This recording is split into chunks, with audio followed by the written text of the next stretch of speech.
Friends, good afternoon. Jyotish world চ্যানেলে আপনাদের সবাইকে স্বাগত জানালাম আজকে আরও একটা নতুন ব্লগে। আজকে আবার আমরা বেরিয়ে পড়েছি বাড়ি থেকে। চলুন দেখতে থাকুন কোথায় যাচ্ছি না যাচ্ছি, কি করছি না করছি সবটাই শেয়ার করবো আপনাদের সঙ্গে। চলুন তাহলে এবার বেরিয়ে পড়া যাক। তবে আজকে যাব হচ্ছে গাড়ি নিয়ে। দেখুন ছুটতে ছুটতে আসছে কুটাই। কী আছে? এই যে তুই যাবি কুতুল? কুটাই দেখুন দেখুন, আমি শুনছি বাবা, পরে শুনছি। পুতুলের অবস্থা দেখুন।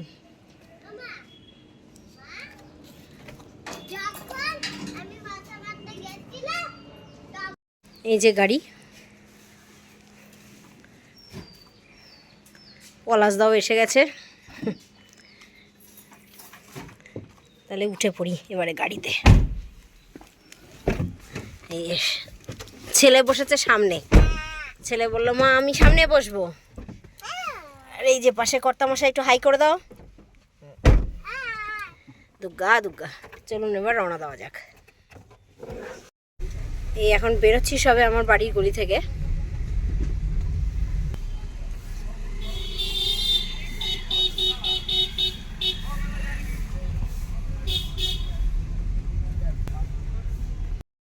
এখন আমরা যাচ্ছি হচ্ছে, এটা হচ্ছে বারুইপুর আমতলা রোড।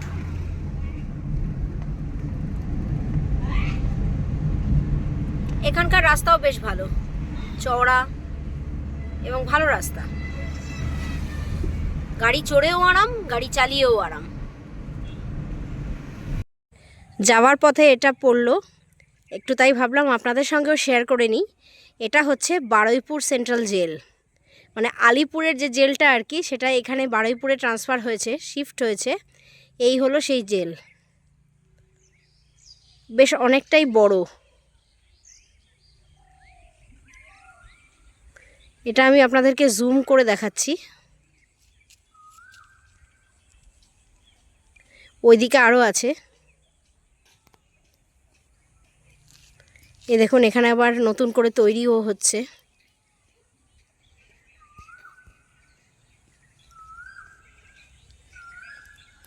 তবে আমি অনেকটা দূর থেকেই জুম করে দেখাচ্ছি, কারণ এখানে 144 ধারা জারি আছে। মানে আপনি একটা সীমা পর্যন্ত আপনি যেতে পারবেন, সেটাকে ক্রস করে তার ওপারে যাওয়া চলবে না। সেই কারণেই আপনাদেরকে জুম করে দেখাচ্ছি।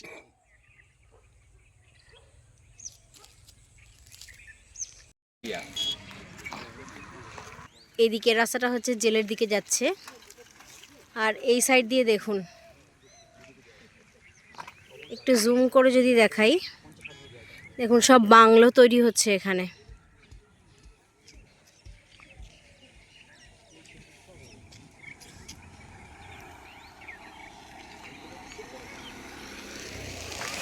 তবে হ্যাঁ, এই সমস্ত জায়গায় গাড়ি ছাড়া আসা অসম্ভব।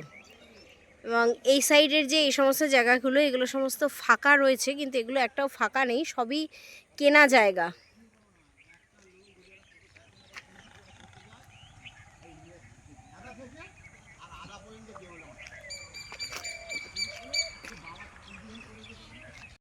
এটা হচ্ছে বারুইপুর জুলপিয়া।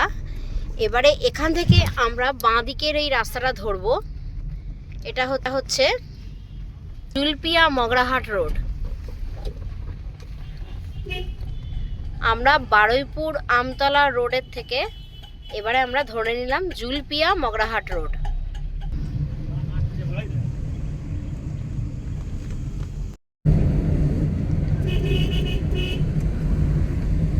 বিকেলবেলার পড়ন্ত সূর্য দেখুন কি সুন্দর লাগছে দেখতে।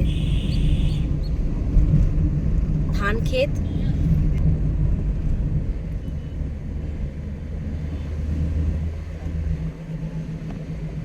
এগুলোকে আপনারা বলতেই পারেন একদম ইন্টেরিয়ার বারুইপুর। জেল পর্যন্ত বারুইপুর থানা, আর এটা বিষ্ণুপুর থানা। সামনে দেখুন, এটাকে বলা হয় ঝিঙ্কির হাট। এই বাঁ দিকের রাস্তাটা চলে গেছে হোটরের দিকে।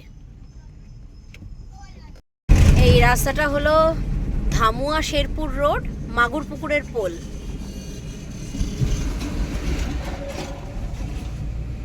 দেখুন সামনের রাস্তাটা দুদিকে চলে গেছে। বাঁ দিক দিয়ে গেলে হচ্ছে ধামুয়া এই সাইডটা, তবে আমরা এই দিকে যাব না, আমরা যাব হচ্ছে ডান দিকে। এটা হচ্ছে শেরপুর রোড। এই আমরা এই শেরপুর রোড ধরেই এখন যাব। এই শেরপুর রোডটা ধরেই সোজা চলে যেতে হবে। সোজা চলে গেলে পরে শিরাকোল হয়ে আমরা পড়বো হচ্ছে ডায়মন্ড হারবার রোডে, মানে ডায়মন্ড হারবার রোডে গিয়ে উঠব। এখন আমরা পৌঁছে গেছি, এটা হলো শেরপুর বাজার। এখন চলে এসেছি আমরা শিরাকোল মোড়ে। ডান দিকে চলে যাবে হচ্ছে শিরাকোলের রাস্তা, আমরা শিরাকোলের রাস্তাতেই যাব। আর বাঁ দিকের রাস্তাটা চলে গেল হচ্ছে উস্তির দিকে। এই যে এই রাস্তাটা, এই বাঁ দিকের এই রাস্তাটা হচ্ছে উস্তির দিকে, আর আমরা এখন যাচ্ছি ডান দিকে, শিরাকোলের দিকের রাস্তা হচ্ছে এটা। পৌঁছে গেছি আমরা শিরাকোলে। এবার একটু সোজা গেলে পরে শিরাকোল মোড়। এখান থেকে বাঁ দিকের রাস্তাটা হচ্ছে ডায়মন্ড হারবারের দিকে চলে যাচ্ছে, ডায়মন্ড হারবারের দিকে যাওয়ার রাস্তা। আর ডান দিকে হচ্ছে আমতলা, মানে কলকাতা দিকে যাওয়ার রাস্তা। সোজা চলে গেলে পরে আমতলা। আমরা এবারে এখানে আবার ট্রাফিক পুলিশ আবার হাত দিয়ে গাড়ি দাঁড় করালো। দেখুন এই যে বাঁ দিকে থেকে যে গাড়িটা আসছে, এই দিকে যাওয়ার রাস্তাটা হচ্ছে ডায়মন্ড হারবারের দিকে যাওয়ার রাস্তা, আর এই দিকে যাওয়ার রাস্তাটা হচ্ছে আমতলা, কলকাতার দিকে যাওয়ার রাস্তা। এখন আমাদের গাড়ি টার্ন নিচ্ছে বাঁ দিকে। আপনারা যারা কলকাতা থেকে ডিরেক্ট আসতে চান, তারা কলকাতা থেকে আমতলা হয়ে এই ডায়মন্ড হারবার রোড ধরেও আসতে পারেন। এই এখন আমরা উঠে গেলাম ডায়মন্ড হারবার রোডের ওপরে। এখন আমাদের গাড়ি হু করে ছুটে চলেছে ডায়মন্ড হারবার রোডের ওপর দিয়ে।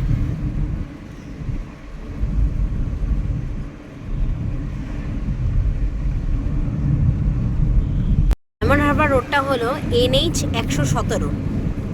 এই রোড ধরেই আপনারা ডায়মন্ড হারবার, এটা তো ডায়মন্ড হারবার রোডই, এই রোড ধরেই আপনারা ডায়মন্ড হারবারও যেতে পারবেন, গঙ্গাসাগর, বকখালিও যাওয়া যায় এই রোড ধরে। এখন আমরা পৌঁছে গেলাম ফতেপুর। এবার এখান থেকে ডান দিকে আমরা, এই দেখুন এই ডান দিকে যে রাস্তাটা চলে গেছে, এই রাস্তাটা আমরা ধরবো এখন। এই রাস্তাটা দিয়েই আমরা যাব হচ্ছে ফলতা, যেটা আজকে আমাদের ডেস্টিনেশন।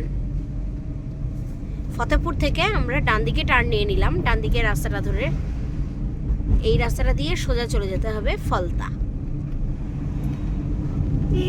আমরা পৌঁছে গেছি ফলতায়। এটা হলো ফলতা শহরার হাট, ফলতা বাজার এটা। আমরা পৌঁছে গেছি ফলতা রিভার। এবার এদিক থেকে বাঁ দিকে টার্ন নিতে হবে একটু, আর কিছুটা দূর গেলেই রিভার, যদিও দেখা যাচ্ছে এখান থেকে। পৌঁছে গেছি ফলতা ফেরিঘাট।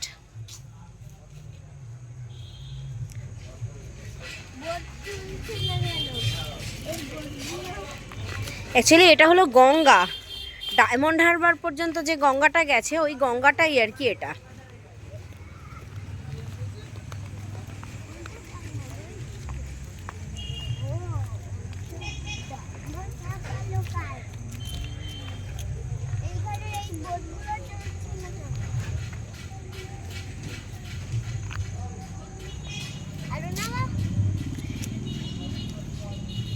নিচে মনে হয় না নামা যাবে, কারণ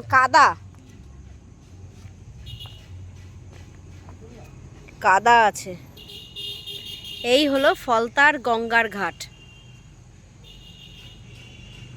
তবে আমাদের পৌঁছতে সন্ধে হয়ে গেছে, আর একটু বেলাবেলি যদি আসার চেষ্টা করতাম তাহলে পরে ভালোভাবে দেখা যেত আর কি। যাই হোক, সন্ধ্যায়ও এটা দেখতে বেশ ভালোই লাগছে। দেখুন নৌকোগুলো সব দাঁড়িয়ে রয়েছে। আপনারাও আসতে পারেন, ফলতায় এসে একবার ঘুরে দেখে যেতে পারেন, খুব সুন্দর লাগবে। গঙ্গার ঘাটটা তো বিশেষ করে খুবই সুন্দর। তবে হ্যাঁ, আমি বলবো একটু দিনের আলো থাকলে থাকতে থাকতে আর কি আসবেন, আসার চেষ্টা করবেন, তাহলে আরও বেশি ভালো করে আপনারা এনজয় করতে পারবেন জায়গাটা। আপনারা বাবুঘাট থেকেও চাইলে আসতে পারেন। বাবুঘাট ফলতার কিন্তু বাস চলে, ফলতায় কিন্তু আপনারা পিকনিক করতেও আসতে পারেন। এটা দেখুন, পিকনিক স্পট এটা একটা, এর নাম হচ্ছে নিরালা, আর এর মোবাইল নাম্বার হচ্ছে এই যে এখানে দেখুন দেওয়া রয়েছে। আপনারা চাইলে ভিডিওটা পজ করে ফোন নাম্বারে কল করে আপনারা পিকনিক স্পট বুক করে এখানে এসে পিকনিকও করতে পারেন। কলকাতা পোর্ট ট্রাস্টের অফিসটার ঠিক উল্টো দিকে হচ্ছে এই নিরালা পিকনিক স্পটটা। এই আরেকটা পিকনিক স্পট আছে, ওটা হচ্ছে নিরালার থেকে একটু এগিয়ে। এই হচ্ছে পিকনিক স্পট বুকিংয়ের নাম্বার। শুধু পিকনিক স্পট বলে নয়, দেখুন এখানে লিখে দেওয়া রয়েছে, এখানে পিকনিক, বিবাহ, অন্নপ্রাশন এবং যে কোনো অনুষ্ঠানে ভাড়া দেওয়া হয়। এই জায়গাটা হচ্ছে ফলতা তেঁতুলতলা। আপনারা যদি চান তাহলে পরে ভিডিওটা পজ করে এই নাম্বারে কল করে স্পট বুকিং করে এখানে এসে পিকনিক করতে পারেন।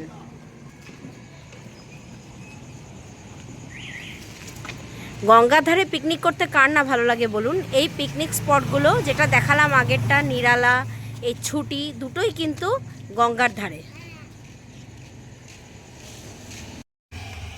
ঢুকছি আমরা ভেতরে, দেখি কারুর সাথে যদি একটু কথা বলা যায়। এটা হচ্ছে একটা গেস্ট হাউসও, এটা অনলাইনের মাধ্যমে বুকিং করা যায়, করে এখানে আসা যায়। এখানে আপনারা শুধু পিকনিক কেন, আরও অন্যান্য অনেক রকমই অনুষ্ঠান এখানে হয়, যেমন বিয়ে, অন্নপ্রাশন, এই ধরনের আর কি। হ্যাঁ, রাত্রেবেলাতে আপনারা যদি একদিনের জন্য এসে যদি আপনারা থাকতে চান, একদিন দুদিনের জন্য এসে, তাহলেও ফ্যামিলি নিয়ে আর কি, তাহলে পরেও আমরা একটু চলুন, আমি না বলে আপনাদেরকে আমি একটু শুনিয়ে দিই। অলোক পাড়ই উনি আমাদেরকে একটু বলবেন এই ব্যাপারে। বলুন দাদা, এটা পিকনিক স্পটটার নামটা বলুন কি? ছুটি পিকনিক স্পট। আপনাদের এখানে কি মানে ফোন নাম্বার যেটা দেওয়া আছে সবাই কি সেই ফোন নাম্বারেই বুক করে আসবে? ফোন নাম্বারে বুক করেও আপনাদের বুকিং নেওয়া হয়, অথবা আপনাদের অনলাইনে আছে ছুটি পিকনিক স্পট বলে মারলেই সব চলে আসবে, তো ওটা পেয়ে যাবে। আচ্ছা, উনি হচ্ছে এখানকার মালিক আর কি, ম্যানেজার বলুন, মালিক বলুন। এটা হচ্ছে ওনারই গেস্ট হাউস। এখানে এসে আপনারা চাইলে এক দুদিন থাকতেও পারেন ফ্যামিলি নিয়ে। আর রেটটা তখন ওনাকে ফোন করলে উনি তখন বলে দেবেন। প্যাকেজ সিস্টেম, প্যাকেজ ট্যুর আছে, বা কত কি রেন্ট কি আছে, রেট কি আছে, সেগুলো আপনারা অনলাইন থেকেও দেখে নিতে পারবেন। আবার ফোন করে ওনার কাছে, ওই অলোক পাড়ই বাবুর কাছে, ওটা ওনারই আর কি ফোন নাম্বার, ওনার কাছে ফোন করলে পরেও উনি বলে দেবেন তখন আপনাদেরকে।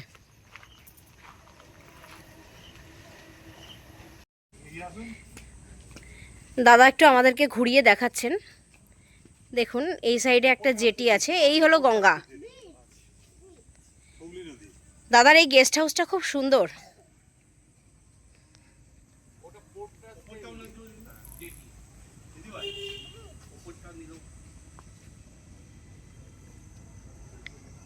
এই হচ্ছে ওনার গেস্ট হাউস।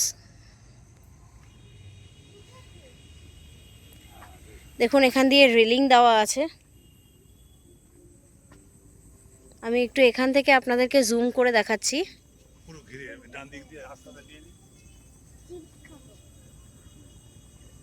এই হলো জেটি। এখন রাত্রির হয়ে গেছে তো ওই জন্য আপনাদেরকে খুব ভালোভাবে দেখাতে পারছি না। দেখুন এই হচ্ছে নদী, এই জাস্ট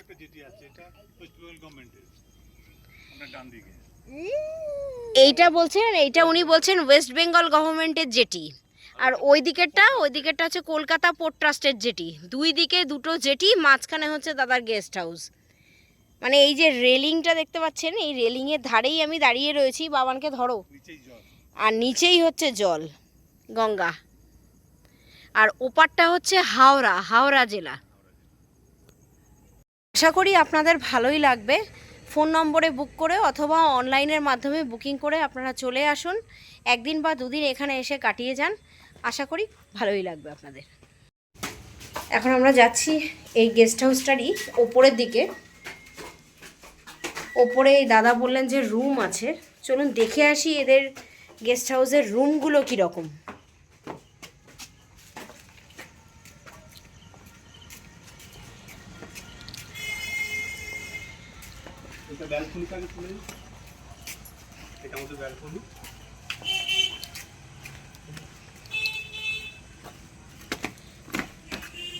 এই হচ্ছে, এটা মনে হয় এখনো পর্যন্ত আন্ডার কনস্ট্রাকশন আছে, না এখনো বাকি আছে।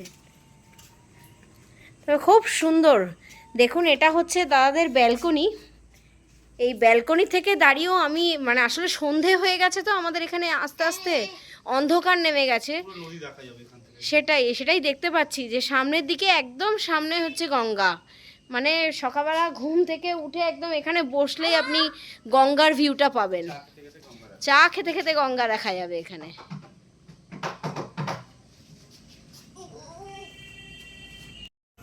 চলুন তাহলে একটু রুমের ভেতর ঢুকে দেখি যে রুমটা কীরকম।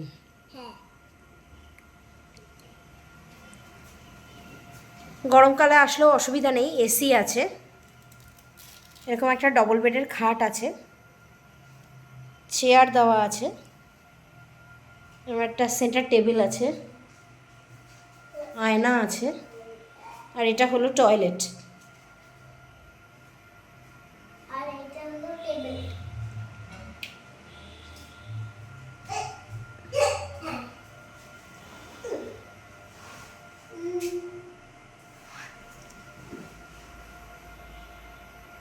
ছেলে গিয়ে বসে পড়েছে, ফ্যানও আছে। এই হলো টোটাল রুমটা।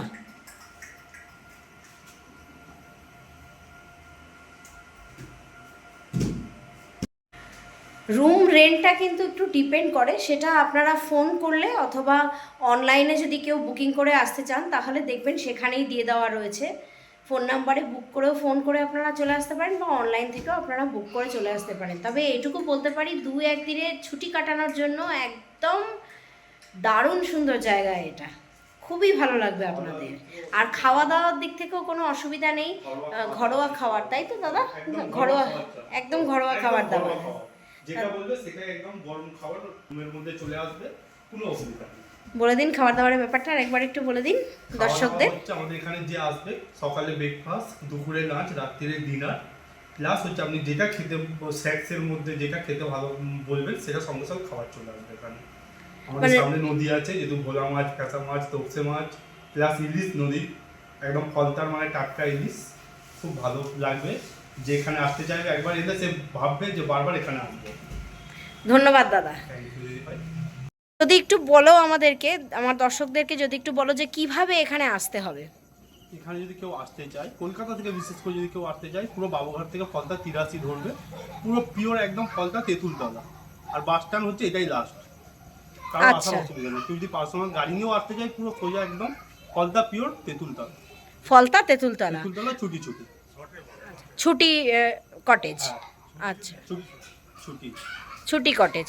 আর আপনারা তো দেখতেই পেলেন, আমিও গাড়িটা রেখেছি ভেতরেই, এদের কটেজের ভেতরেই আমি গাড়িটা রেখেছি। আমি নিচে নেমে আপনাদেরকে দেখিয়ে দেবো, কাজে কেউ যদি গাড়ি নিয়েও আসে তাহলে কোনো অসুবিধা হবে না।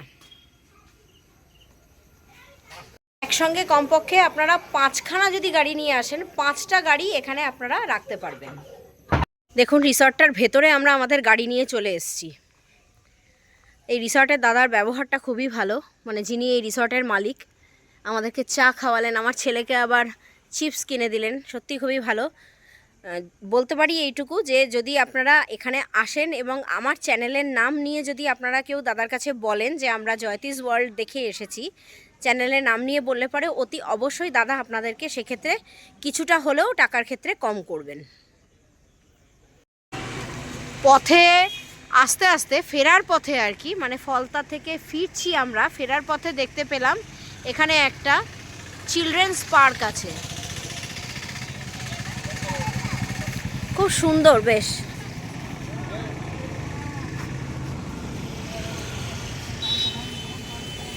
এখনো পর্যন্ত এটা নির্মীয়মান অবস্থাতেই রয়েছে, এখনো পর্যন্ত কমপ্লিট হয়নি, তবে দেখে খুব ভালো লাগলো, সেই জন্য একটু দাঁড়ালাম। বাচ্চাদের অনেক রকমই অনেক কিছু গেমস আইটেমও এখানে রয়েছে। হ্যাঁ, ওই আমার ছেলে বলছে লাফালাফি অনেক কিছু রয়েছে, দোলনা টোলনাও রয়েছে, স্লিপ রয়েছে, তবে এটা এখনও নির্মীয়মান, মানে এখনো পর্যন্ত হয়নি এটা। না এখনো হয়নি, এখন এটা ওপেন হয়নি বাবা, এটা ওপেন হলে তখন ভালো লাগবে। দেখুন খুব সুন্দর জায়গাটা। হ্যাঁ, বানানোর বাকি হয়তো নেই, তবে এইগুলো সমস্ত ঠিকঠাক করবে, এখনো হয়নি, গোছানো হয়নি এখনো, ওই কারণেই এখনো খোলেনি। আমার ছেলের দেখুন মুডটা অফ হয়ে গেল, ও ভেবেছিল একটু পার্কে ঢুকবে, একটু খেলবে, ওই ওই যে দূরে দেখা যাচ্ছে লাফালাফি, একটু লাফালাফি করবে, সেটা করতে পারলো না, তো একটু মুডটা অফ হয়ে গেল। বন্ধুরা আজকে এই পর্যন্তই থাকলো, আজকের মতন এটুকুই, এখানেই আমি আমার ব্লগটাকে শেষ করছি। তবে এটুকু বলবো আপনাদেরকে, ফলতা কিন্তু কলকাতা থেকে খুব একটা বেশি দূরে নয়, মেন্টাল রিল্যাক্সেশনের একটা জায়গা বলতে পারেন, কারণ যেহেতু গঙ্গার ধার দিয়ে এই রিসর্টগুলো রয়েছে বা এই গেস্ট হাউসগুলো রয়েছে, আপনারা চাইলে কিন্তু 1-2 দিনের জন্য অতি অবশ্যই একবার এসে এখানে ঘুরে দেখে যেতে পারেন। আশা করি আপনাদের সকলেরই খুব ভালো লাগবে। তো আজকের মতন এই পর্যন্তই রাখলাম ব্লগটা। এই পর্যন্ত যদি ভালো লেগে থাকে তাহলে লাইক করবেন, শেয়ার করবেন, কমেন্ট করবেন, আর অতি অবশ্যই চ্যানেলটাকে সাবস্ক্রাইব করতে কিন্তু ভুলবেন না। আবার আপনাদের সঙ্গে দেখা হবে আগামী কোনো একটা ব্লগে, আবার অন্য কোথাও অন্য কোনোখানে। চলুন আজকের মতন তাহলে টাটা, ভালো থাকবেন সবাই, সুস্থ থাকবেন।